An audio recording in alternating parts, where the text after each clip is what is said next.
Oh man, what a show it was. What a show it was. Ladies and gentlemen, do not adjust your set. It's Hitman Cause. And welcome to the official review for NXT Vengeance Day. And of course, I'm not alone in this endeavor. Please welcome, as always, the humble man, Gary. Gary, welcome to the contracts. Yo. What's good, my man, Cause Payton? What's good, my man, Cause Payton? Ain't nothing, man. Ready to get down with this? Yeah, let's do the shit like Brutus. Before we get into it, my apologies. We had to get to you guys a week later about it and say, you know how life is, all caught up and busy. But let's do this shit like Brutus. Yeah, man. First off was the Dusty Rhodes Tag Team Classic Finals between Trick and Mellow Gang and Braun Breaker and Baron Corbin. I'll be honest, I'm still not on board with the name Wolf Dogs, but for some stupid reason it's growing on me. Oh, gotcha. But in any case, to start things off, I definitely thought it was dope as hell that Corbin and Braun came out on dueling motorcycles. Oh yeah. That was so dope. And also, before I continue, and I need to address y'all fucking crayon eaters that keep comparing anytime a nigga comes out on a motorcycle to the Undertaker. First off, let me give you idiots a bit of fucking insight. Baron Corbin collects motorcycles. As a matter of fact, he bought a motorcycle off of Undertaker. He rides motorcycles for leisure. Like he's as much of a biker as Undertaker is. So all of y'all motherfucking crown eaters that keep saying Amazon Undertaker, American Badass on Wish, nigga, he's not trying to beat Undertaker. He's being himself. This is who he is. This is what he's about. This is the shit he does in his life, in real life. So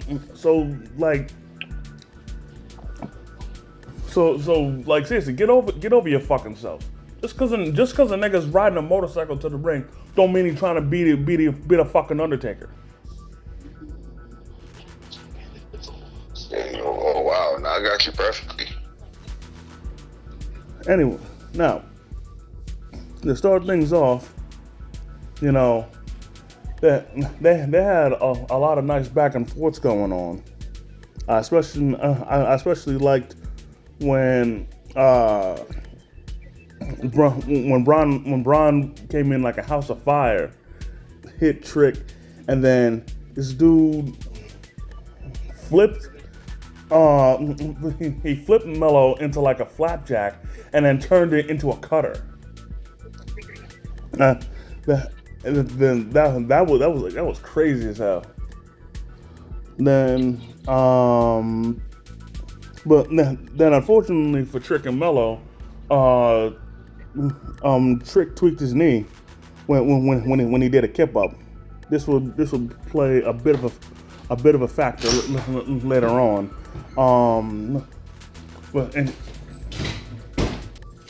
And then Carmelo Hayes countered Baron Corbin's deep six, and then threw Corbin out of the ring, and then Trick then hit him on the outside. Oh yeah. Oh yeah, that was crazy. Then another nice part, and obviously this had to be the most unexpected thing I had ever seen from Baron Corbin, and I always expect him to excel in matches, and I'm usually not disappointed. But this dude, Braun Breaker, freaking helped throw Corbin over the rope to hit a dive on the Trick and Mello. Oh yeah, that's crazy. That spot was so wild. Yeah, it was. And then Corbin was on fire, hitting a spinning Uranagi to Mello. Then he hit Trick with deep six. Right. And then Braun Breaker then later on hit a senton to Trick and Mello while they're on the outside. Oh yeah, that was crazy. Then there was a time where Braun and Corbin were going for superplexes, but unfortunately they both got countered.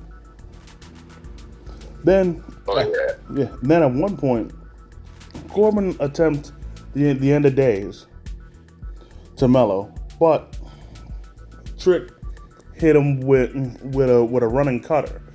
But it looks like his hand slipped a bit. But thankfully, nothing bad happened. Right, that's right.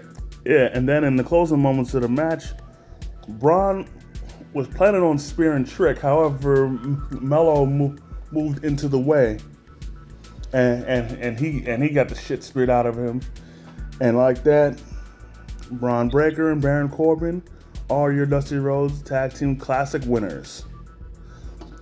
And coming from a long time OG Baron Corbin fan, this is so amazing because finally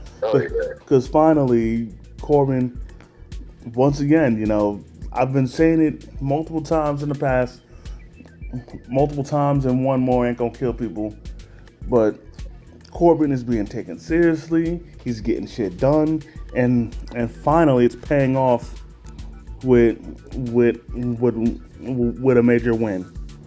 And now they have a shot at the NXT Tag Team title. As a matter of fact, given what day it is right now, they're getting their tag team title shot tomorrow on NXT. Oh yeah. And personally, I hope they win. Corbin deserves gold. He more than deserves gold. Right. But personally, I'm gonna save for what I think is gonna happen a little later on in this episode. Anyways. Oh word, that's crazy. Anyways, moving on. Next match we had Dijak versus Joe Gacy in an ODQ match. Now this was interesting. They both started the match with a weapon, in which Joe Gacy had a police baton, whereas Dijak had a nightstick. Oh wow, that's crazy. That's a fact. And when I mean like police baton, I mean like one of those batons where like I think you either like swipe it or hit a button and then it extends and then you use it and then you hit people with it. Yeah, honestly speaking, that whole match, honestly, that probably would have to be my favorite match of the night. That match, oh my god. Yeah, and I tell you what, man. I think people need to stop sleeping on Joe Gacy. That's a fact. Because this dude, he can really go in the ring, man. He's mad solid with it.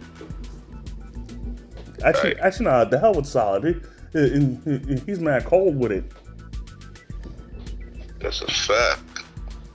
Anyways, freaking, there was a nice spot where Joe Gacy hit a cannonball to Dijak while he was sitting on a steel chair. That was pretty nice. Then this spot was crazy where he set up a table, and then after he set up a table, he pulled out a bag, and then inside the bag was toy cars and toy soldiers, and poured that all over the table. And first off, let me tell you something. Aside from Legos, you do not know true pain until you stepped on a toy car or a toy soldier barefoot. Right. Especially when it comes to the toy soldiers, and it's the figure where they got the gun. So the gun is literally pointing up, so the shit is literally going up into your foot. Exactly. Now, then Dijak hit a Death Valley driver, but Joe Gacy kicked out at 1. And exactly. And I tell you what, Joe Gacy was on some real crazy he was crazier than usual on this match. You know, Right. to like he was bashing him with like mad weapons, but Joe Gacy was either one still getting up or two laughing. Exactly. Either way, it wasn't doing anything to him.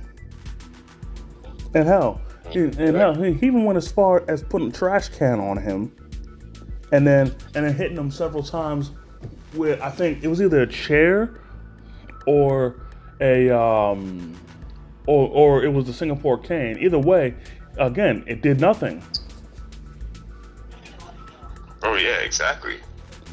But then That's crazy. and like, sorry to cut you off, but Hey, good. yeah, but I think the craziest moment that showed that it did nothing was when while Joe Gacy still had the trash can on him,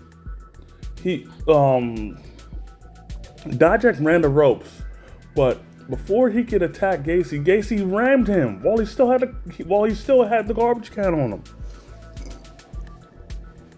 Wow. Like that shit was wild.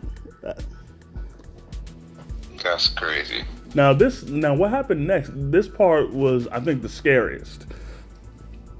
Just cause how much worse it could have gotten had it not have had things gone awry. And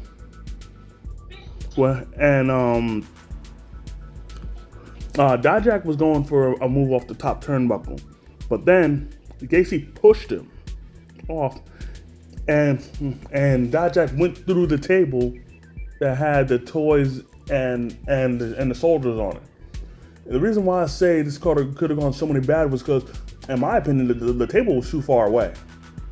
Like Dijak was so lucky that he was able to even go through it. Personally, I'm surprised that his back can get cut up from the table on some hardcore Holly shit. And I think you know what match I'm talking about. Oh yeah. Where Holly went through the table, but he had this nasty gash going down his back. That's a fact. But anyways, another spot. This was funny, where Joe Gacy pulled out some duct tape, and then he taped Dijak's eyes shut. So now Dijak can't see. Then go ahead. Yeah, that shit was one of the craziest. Yeah. That to which then freaking Dijak was then had several liberties taken out on him as Gacy was lighting his ass up with Singapore cane shots, and because he couldn't see, he couldn't defend himself. But Right. but then out of nowhere, Dijak was able to get his hands on him and hit him with Feast Your Eyes. However, because he couldn't see, he didn't know where Joe Gacy was, so he couldn't pin him. Oh yeah, that was crazy. To which then, he eventually was able to get the tape off him, and once again, ladies and gentlemen, again, you do not know true pain until you've removed tape from off of your skin, not just duct tape period, off of your skin period. Like, especially anywhere on your face, especially the mouth. You do not know true pain until you've taken tape off of your face. Oh yeah. So I did not envy Dijak there at all. Yeah, that was crazy. Then Joe Gacy hit him with a awesome looking DDT onto the steel chair. Unfortunately, he didn't get the job done. Then he attempted to hit the upside down world. However, Dijak popped him with the nightstick and hit him with Feast Your Eyes for the win. Oh yeah. And like you said, man, this was This was easily the one of the matches of the night. Personally, I put it behind the main event, but even still, this was amazing. Oh yeah, it was. And like we already know what Dijak's all about, especially from his days as Dominic Dijakovic. So we already knew that he could put on a 5-star banger, but Joe Gacy, in my opinion, should shut up all the doubters, all the naysayers, any nigga that got anything negative to say about Joe Gacy in the ring. Oh yeah, exactly. And then also, I should also mention this. Even though Joe Gacy lost and he got pinned, when the camera zoomed in on him while he was on the ground unconscious, he was smiling. Oh, that's right. So honestly, even though that match was wonderful, I think this feud is not over yet. Yeah, I don't think it is. But honestly, after that match, I think Stand and Deliver is the next pay-per-view for NXT. I don't know how they can top this. Oh yeah, that's a fact. But in any case, moving on. Next match we had the family of Tony D'Angelo, Stax, and Adriana Rizzo versus out the mud, Jada Parker, Lucien Prince, and Bronco Nima. And of course, Scripps was ringside. Right. Now, I like how OTM came out when they came out on some low rider bicycles, man. Like as if they weren't G'd up already. Then they took their G status to a whole new level with this one. Right. That was crazy. Cause they're already fresh, they're already fly, they're already G'd up, and ain't nobody dumb enough to test their gangster. But once again, they showing they about that life. Exactly. Anyways, unfortunately for, and then they were waiting in the ring. The family music hit, but it looked like they weren't coming out. But then, unfortunately, OTM forgot the number one rule in the hood, and that's thou shalt not black. Because the family called them black and then attacked them from behind. Oh yeah, that's right. But eventually, but they were able to regain the upper hand and during which Bronco hit a wheelbarrow facebuster to Stax. No. Just one. And then while the ref was distracted, freaking Scripps kicked the shit out of Stax. Oh yeah, that was crazy. Then this was a nice sequence where Bronco and Lucien hit a flapjack to power slam combo. Right. But of course, the family still got the upper hand. Freaking Tony D'Angelo did his usual thing of throwing Stax over the top rope to hit Bronco and Lucien. Then Adriana showed her. Pardon the pun, ladies and gentlemen. It's just her last name. Showed her Riz when she hit a cross body from the top rope to hit all the members of OTM onto the outside. And then Tony hit his finisher called Forget About It to win. Now, honestly, this match was good, but there's something I've noticed about this feud that I really don't like. What's that? every single match they've had, the family's won. And there's nothing I hate more in a feud than having a feud in which in which it's dominated by one side, in which one side always wins and the other side always loses. For me, that's not a feud as punishment. You know? Oh yeah, exactly. I don't like that at all. Like OTM should have won at least once or twice, something like that. Oh right. And that's a fact. And if they ever face off again, OTM needs to win, or else they're gonna lose more and more credibility. Right, that's a fact. Anyways, moving on. We have a match that at first I didn't give a fuck about. And that'll be Roxanne Perez versus Lyra Valkyria for the NXT Women's Championship. And I promise you guys, I didn't give a fuck about this match. Y'all could look back at the predictions. I didn't give a fuck. I literally let old boy Humble Man take the wheel and talk about the match.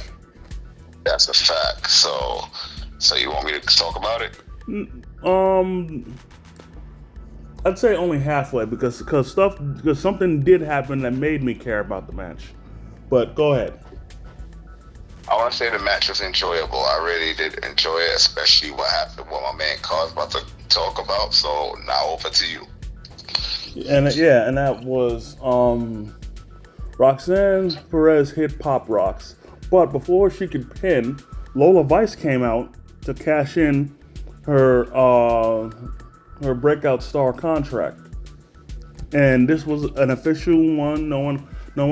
Actually, Dana Paxley tried to stop her, but Lola kicked the shit out of her.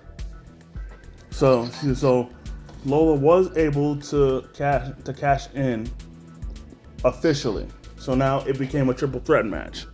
So she literally went on some Seth Rollins shit. And right. Yeah. So then she hits this nice ass combination kick. Honestly, it reminds me of the Afterglow kicks that Naomi does, in which she did them to both Roxanne and Lyra. Not at the same time though. Would have been pretty dope though. Oh yeah. Then Roxanne hit a leg sweep and DDT combo to Lyra and Lola. That was pretty dope. Then, oh yeah, what? Then at the end of the match, Roxanne hit Pop Rocks. However, before she could pin or anything, Tatum Paxley once again interfered in the match, and because it was a triple threat match, there was no DQ, so it was all legal. Right. Then in any case, Lola tried to hit her finisher again, the spinning heel kick. However, Lyra countered, hit her with what looked to be like a Michinoku driver that's called, I think, the Night Wish, to win the match. And once again, someone has attempted to cash in their NXT breakout contract, but failed. Oh right. And I was looking at the track record of the breakout contract, and it's bad. Like compared to Money in the Bank, like the ratio of failed versus succeeded, it's bad. Because there have been 5 people who've won the tournament, but only 2 out of the 5 has cashed in successfully, and none of the times were for the women. Exactly. So ladies, y'all gotta pick a better time and place to cash in. Yeah, that's right. And I especially didn't like this because honestly, I wanted Lola to be champion because then I would have had an NXT Women's Champion that I'd actually give a fuck about. Exactly. Because Humble Man, you already know how I feel about Lyra, and right. and I sure the fuck wouldn't have cared nor liked it if Roxanne won. All right. So so honestly, there's two things that I really hated about this match, and that's number one, the fact that Lola lost. You know, so that was her opportunity wasted, and not only that, not only did she lose, she took the pin. Yeah, that's correct. That's crazy. Like what the hell, man? Yeah, it's crazy. Well, here's hoping that maybe next year, whoever wins it will finally get it right and pick the right spot in order to win the title. Oh yeah. Oh hell yeah. Like honestly, Lola should have took notes from her male winner that we're about to get into, and that's Obafemi, as he defended the NXT North American title against Dragon Lee. Exactly. And like I said, she should have got like him because he did it right. He cashed in while while Dragon Lee was hurt. Exactly. Anyways, to start off the match, Dragon Lee wisely used his speed to his advantage. Right. Basically overwhelming Oba with his speed, so that Oba couldn't catch up. But unfortunately, when it comes to speed, eventually there comes the important time where you have to be careful because what happened to him might happen, in which Femi caught him. And once you're caught, you either one gotta wriggle out or try and counter or something. Either way, at first he really couldn't, because Femi was able to connect with three backbreakers, a triple backbreaker on him. But oh yeah, that's a fact. But before he could do another move, Lee hit him with a tornado DDT. That shit was crazy. Yeah, that's crazy. Then there was another spot where he hit him with a knee strike, but honestly, to me, it looked more like a Shining Wizard. But it was a knee strike though. Still looked like a Shining Wizard. Right. Then. That's correct. That's crazy too. Then Obafemi actually tried to go to the top rope, but right. Dragon Lee was able to counter it into a power bomb. Oh yeah. And then this spot was crazy, where Dragon Lee he was running on the apron to hit Femi, but Femi swatted the shit out of him as if he was a fly. Like he literally swatted him onto the ground. It's a fact. Then he hit Lee with a choke slam through the announce table. That's right. And then while they were in the ring, this dude he launched Lee. Like he literally threw this guy across the ring. Right, exactly. And then that set him up as Femi hit a pop-up powerbomb to retain the title. And I'm really enjoying this. Yeah, that's crazy. I'm enjoying Obafemi. I'm really enjoying this.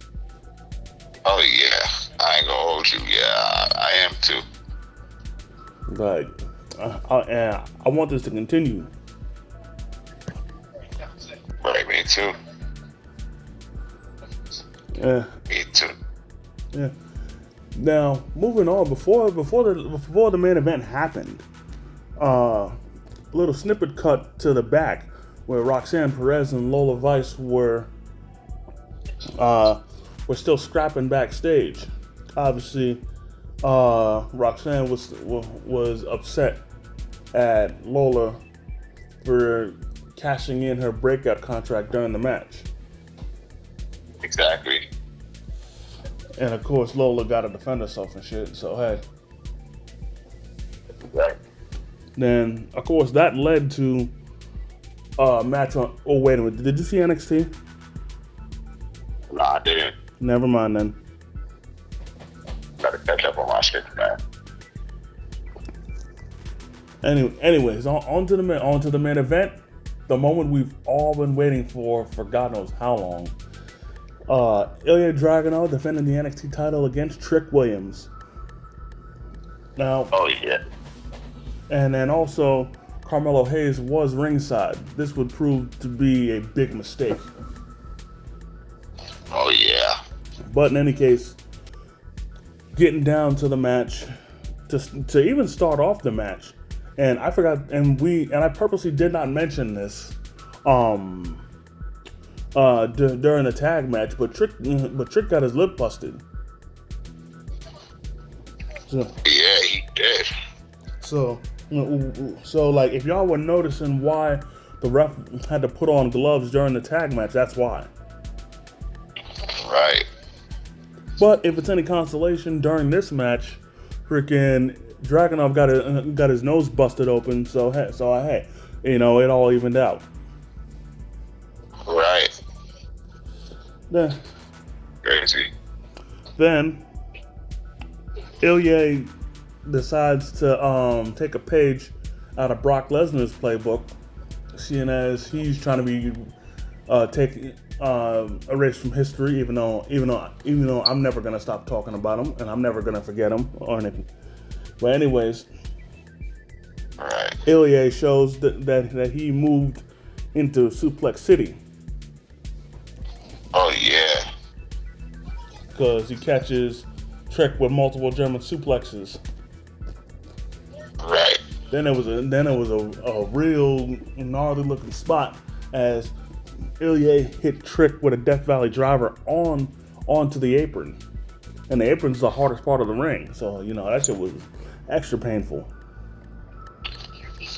Oh yeah, that was real crazy. And a good minute of this match, Trick was getting his ass kicked. He was. But he refused to go down. And he even showed it when he slapped the shit out of Ilya, man. Yeah, that was crazy. Slapped the taste right out his mouth. That was it's crazy. That was crazy. Then, Oh my god. yep. Then he actually had enough separation where he tried to go for the Trick kick. However, it got countered into a power bomb. But Right. there was a moment where, and then like after that, he attempted to go for the H bomb. However, Trick countered it and hit him with a capoeira kick, looking like Eddie Gordo. Right. Nah. But Ilya eventually regained the upper hand and tried to hit him with a Death Valley driver onto the apron. However, Trick was able to counter and hit him with the bookend onto the floor. Right. That's a fact. That was crazy. Yeah. But unfortunately, a bit of bad luck struck for Trick, and this was Melo's fault because he got up in Ilya's face, and then while he got up in Ilya's face, Ilya pushed him, and then when he pushed him, Melo crashed into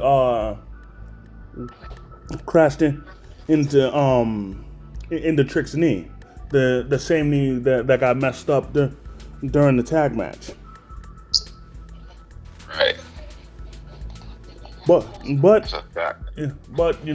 Trick was able to fight off the pain, and he actually commits copyright infringement, hitting Dragunov with the H bomb, hitting him with his own move. Right. That's crazy. It was how that was teased. Almost that was. And then he was even able to hit the Trick knee, but actually no. He tried to hit the Trick knee, but unfortunately his leg gave out. And then that, Right. and then unfortunately, that's when tragedy struck. Ilya hit the H bomb.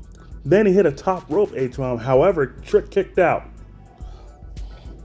And Oh, right. and at this point, I was out of my seat. I was begging Trick to get up and shit. It was crazy. And Oh, word. and Trick was able to hit the trick kick, but Ilya kicked out. Then That was crazy. then another bit of tragedy struck as Trick unfortunately knocked out the ref.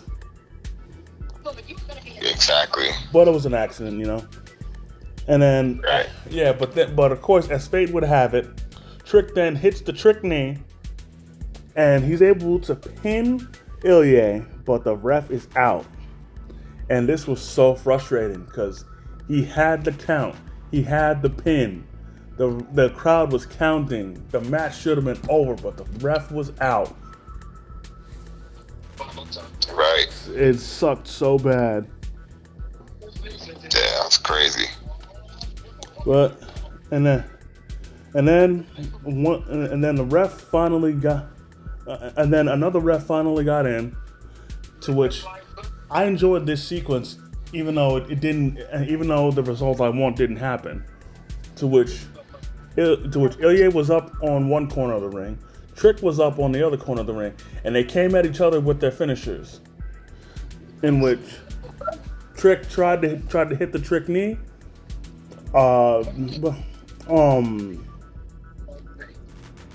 Ilya hit Torpedo Moscow, but when the dust settled, Ilya was able to connect.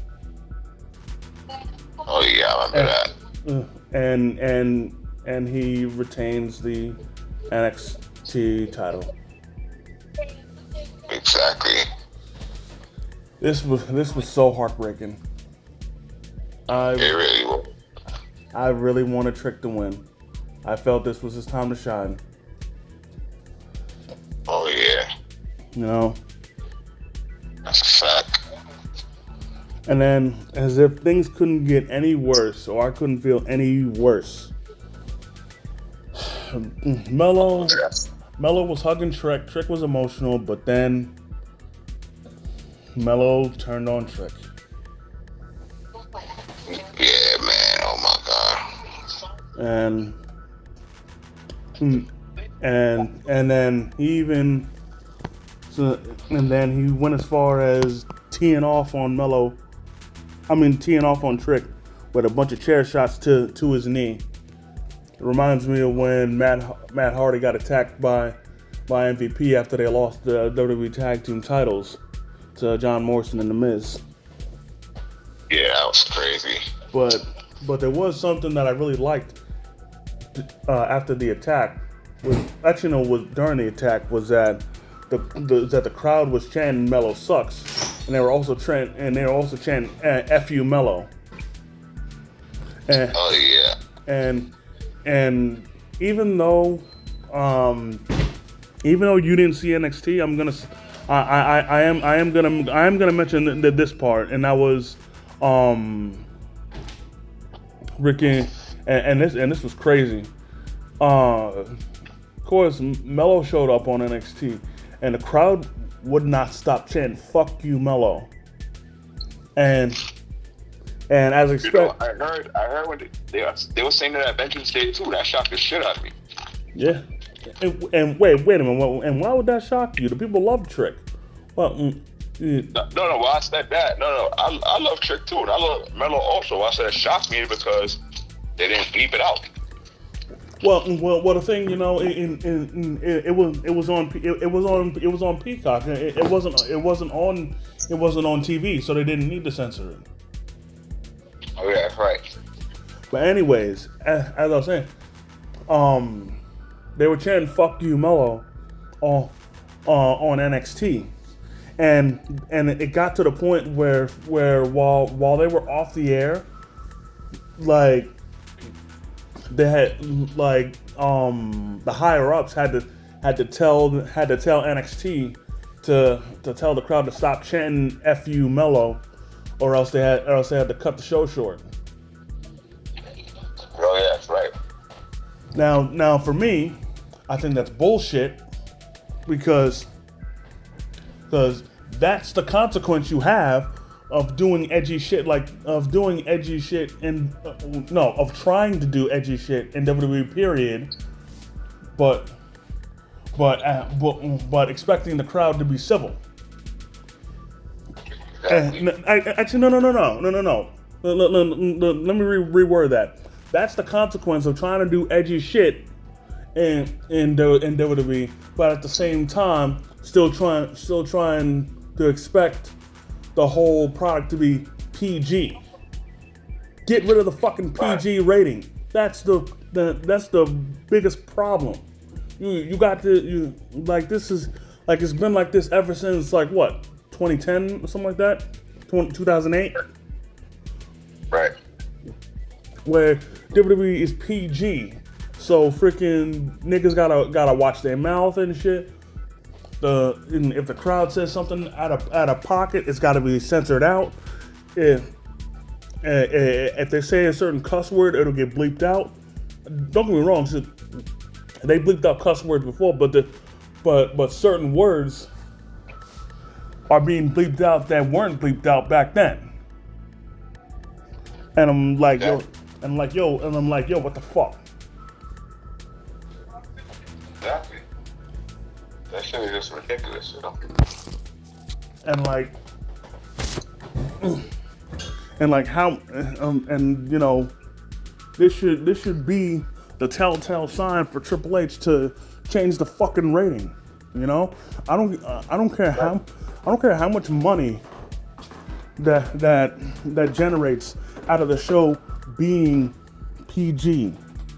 Freaking, while it's being PG, your main audience, the true fans are gonna suffer because he's constantly bleeping out the fucking words. Like there's so many times on NXT period where a holy shit chant breaks out, but they gotta bleep it out. So I'm hearing holy bleep, and I'm sick of it because it ruins the experience. It's literally the equivalent of whenever a wrestler bleeds and they gotta stop the fucking match and killing all the momentum of the match and freaking